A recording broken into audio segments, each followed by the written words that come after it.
నమస్తే బ్రదర్, ఎలా ఉన్నారు? Man of masses young tiger NTR నటించిన spy action thriller war 2 August 14న వరల్డ్ వైడ్గా చాలా గ్రాండ్గా రిలీజ్ అవుతుంది. పాన్ ఇండియన్ సినీ లవర్స్ అంతా చాలా ఈగర్గా ఇంట్రెస్టింగ్గా ఎదురు చూస్తున్న the most awaited film war 2. దేవర లాంటి పాన్ ఇండియన్ బ్లాక్ బస్టర్ తర్వాత ఎన్టీఆర్ చేస్తున్న మూవీ కావడంతో ఈ సినిమా పైన ఎక్స్పెక్టేషన్స్ కూడా ఓ రేంజ్లో ఉన్నాయి. ఆల్రెడీ పాన్ ఇండియన్ బాక్సాఫీస్ వద్ద త్రిబుల్ ఆర్, దేవరా లాంటి 2 పాన్ ఇండియన్ సినిమాలతో పాన్ ఇండియన్ బ్లాక్ బస్టర్లు అందుకున్నాడు ఎన్టీఆర్. ఈ వార్ 2 సినిమా కనుక హిట్ అయితే పాన్ ఇండియన్ బాక్సాఫీస్ వద్ద హ్యాట్రిక్ సాధించిన హీరోగా ఒక రేర్ రికార్డ్ ఎన్టీఆర్ పైన ఏర్పడుతుంది. అయితే వార్ 2 సినిమా పైన కొంతమంది అనవసరమైన నెగిటివిటీ తీసుకొచ్చే ప్రయత్నం చేస్తున్నారు.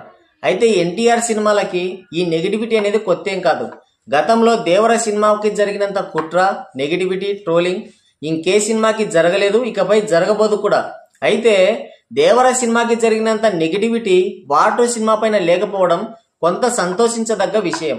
ఇక టీజర్ రిలీజ్ చేసిన తర్వాత కూడా టీజర్ పైన కూడా కొంత ట్రోలింగ్ చేశారు, నెగిటివిటీ తీసుకొచ్చే ప్రయత్నం చేశారు. కానీ టీజర్ తర్వాత చాలా తక్కువ టైంలోనే వచ్చిన ట్రైలర్ ఆ మొత్తం అనుమానాలన్నింటికి చెక్ పెట్టేసింది. టీజర్తోనే సినిమా బ్లాక్ బస్టర్ అవుతుందన్న నమ్మకం కూడా ఏర్పడింది. దాంతో ఇక ఏం చేయాలో అర్థం కాక హేటర్స్ అంతా కూలీ సినిమాకి హైపిస్తున్నారు. తెలుగు జాతి భావ దారిద్ర్యానికి పెట్టింది పేరు, దానికి ఇదే నిదర్శనం. తెలుగు సినిమాలని తమిళనాడులో అస్సలు పట్టించుకోరు. ఒకవేళ అక్కడి లోకల్ స్టార్స్కి పోటీగా పరభాష సినిమాలు కనుక రిలీజ్ అయితే ఒక్క టికెట్ కూడా తెగదు, కనీసం థియేటర్లు కూడా ఇవ్వరు. కానీ తెలుగులో అలా కాదు. మళ్ళీ ఆ ఛాన్స్ దొరుకుతుందో లేదో, మళ్ళీ వీలవుతుందో లేదో అని ఎగబడిపోతుంటారు. అలాగని ఆ సినిమాలో చూడొద్దనేది నా అభిప్రాయం కాదు, చూడండి. కానీ అదే పనిగా పసలేని సినిమాలకి హైపిస్తూ, అదే పనిగా మన హీరోలని, మన సినిమాలని వాళ్ళ సినిమాలతో కంపేర్ చేస్తూ కావాలని మన హీరోలని, సినిమాలని తగ్గించుకోవడం ఏంటి? ఇదే కూలీ సినిమాతో 1000 కోట్లు కొట్టాలని తమిళ ఆడియన్స్ చాలా కసిగా ఉన్నారు.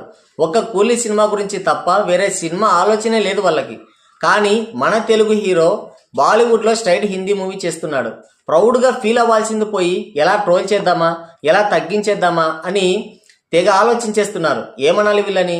ఎప్పుడో ప్రమోషన్ స్టార్ట్ చేసి నెల రోజుల క్రితమే ప్రీ బుకింగ్స్ ఓపెన్ చేసిన కూలీ సినిమాతో 5 రోజుల క్రితం ప్రీ బుకింగ్స్ ఓపెన్ చేసి ఇంకా ప్రమోషన్లే స్టార్ట్ చేయని వార్ 2 సినిమాకి పోటీ పెట్టి ఈ సినిమాని ట్రోల్ చేస్తున్నారు. ఇది భావ దారిద్ర్యం కాకుంటే ఇంకేంటి?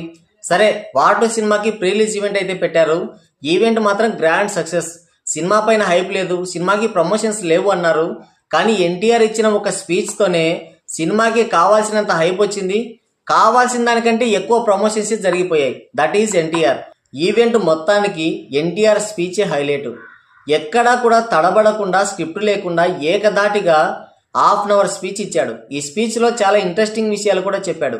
తన మూలాలని ఎక్కడా మర్చిపోకుండా ఎప్పుడో 25 ఏళ్ల క్రితం తనకు ఏర్పడిన మొట్టమొదటి అభిమానిని కూడా గుర్తు చేసుకున్నాడు. అలాగే ఈ వార్ 2 సినిమా ఎందుకు చేయాల్సి వచ్చిందో చెప్పాడు. వార్ 2 సినిమా గురించి ఒక ముక్కలో చెప్పాడు, ఈ సినిమా చేయకుంటే నేను చాలా మిస్ అయ్యేవాడిని అని. అంటే ఈ సినిమాలో ఉన్న స్టోరీ కావచ్చు, హీరోయిజం కావచ్చు, తన క్యారెక్టర్ కావచ్చు, అన్నీ కూడా నెక్స్ట్ లెవెల్లో ఉన్నాయి. అంటే ఈ వార్ 2 సినిమా పైన ఎన్టీఆర్ పూర్తి సంతృప్తిగా ఉన్నాడు. ఎప్పుడూ కూడా ఒక చేత్తో కాలర్ పైకెత్తే ఎన్టీఆర్ అంటే టెంపర్ సినిమా నుంచి తను చేస్తున్న ప్రతి సినిమాకు కూడా కాలర్ సెంటిమెంట్ అనేది ఉంది. ఒక చేత్తో కాలర్ పైకెత్తి పట్టుకొని సినిమా బ్లాక్ బస్టర్ అని చెప్పేవాడు. కానీ వార్ 2 సినిమాకి మాత్రం 2 చేతులతో కాలర్ పైకెత్తి పట్టుకొని ఈ సినిమా బ్లాక్ బస్టర్ అని చెప్పాడు. అంటే ఈ war 2 cinema double block buster అని అర్థం.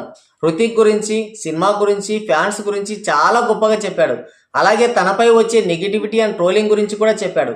అన్నీ చెప్పి చివరిలో ఒక మాట చెప్పాడు, మా తాత నందమూరి తారక రామారావు గారి ఆశీస్సులు ఉన్నంతకాలం నన్నెవ్వడూ ఆపలేడు అన్నాడు. ఈ స్పీచ్ మొత్తానికి ఇదే హైలైటు. ఆ ఒక్క మాటతో అర్థమైందా రాజా, ఎంత చేసినా ఏం చేసినా వార్ 2 సినిమాని ఆపడం కష్టం, ఆ సినిమా బ్లాక్ బస్టర్ అవ్వడం ఖాయం. సినిమాకి బుకింగ్స్ కూడా ఓపెన్ చేశారు. నార్త్లో బుకింగ్స్ స్టార్ట్ చేశారు, అది కూడా ఫుల్ ఫ్లెడ్జ్డ్గా. ఇక తెలుగు రాష్ట్రాల్లో కూడా ఈరోజు ఎనీ టైం బుకింగ్స్ అనేవి ఓపెన్ అవుతాయి. బుకింగ్స్ అన్ని ఫుల్ ఫ్లెడ్జ్డ్గా ఓపెన్ అయిన తర్వాత ఎన్టీఆర్ మాస్ కల్ట్ అంటే ఎలా ఉంటుందో చూస్తారు. ఒక చేత్తోనే కాలర్ పైకెత్తి పట్టుకుంటేనే ఇంతవరకు ఫ్లాప్ అన్నది లేదు. ఇక 2 చేతులకి పని చెప్పాడంటే ఊచకోతే. అంటే ఈ సినిమా బ్లాక్ బస్టర్ అవుతుందని చెప్పకనే చెప్పేశాడు ఎన్టీఆర్. ఈ సినిమా కోసం ఐఎమ్ వెయిటింగ్. మరి వార్ 2 సినిమా ప్రీమియర్స్ ద్వారా ఎంత కలెక్ట్ చేస్తుంది, డే 1 ఎంత కలెక్ట్ చేస్తుంది అనేది గెస్ చేసి కింద కామెంట్ చేయండి.